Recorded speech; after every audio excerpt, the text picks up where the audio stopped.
রমজান মাসে রোজায় থাকা অবস্থাতে অজু করতে করতে কুলি করার সময় যদি কোনো ব্যক্তির সেই কুলি করার পানি যদি ভিতরে চলে যায়, মুখ দিয়ে পেটের ভিতরে চলে যায়, তাহলে সেক্ষেত্রে সেই ব্যক্তির রোজা নষ্ট হবে কি হবে না? আমার মনে হয় এটা প্রচুর পরিমাণে মানুষের ভিতরে ঘটে থাকে। এই মসলাটাও অতি অবশ্য সবাইকে জানা জরুরি। এ প্রশ্নের উত্তর হিসাবে আমি বলবো, যে ব্যক্তি অজু করছে, যে ব্যক্তি রোজা অবস্থায় অজু করছে, সেই ব্যক্তির যদি স্মরণে থাকে যে আমি একজন রোজাদার ব্যক্তি, তারপরে যদি অজু করতে করতে কুলি করার সময় সেই ব্যক্তির পানি পেটের ভিতরে চলে যায়, তাহলে সেই ক্ষেত্রে সেই ব্যক্তির রোজা নষ্ট হয়ে যাবে। আর যদি টোটালি স্মরণেই না থাকে, সে ব্যক্তি রোজাই ছিল সেটা যদি টোটালি স্মরণেই না থাকে, তাহলে সেক্ষেত্রে সেই ব্যক্তির রোজা নষ্ট হবে না।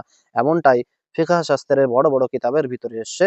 যেমন ভাবে ফাতাওয়া হিন্দিয়ার ১ নম্বর খণ্ডের ২০২ নম্বর পৃষ্ঠার ভিতরে এসছে, ফাতাওয়া তাতারখানিয়ার ৩ নম্বর খণ্ডের ৩৭৮ নম্বর পৃষ্ঠার ভিতরে এসছে,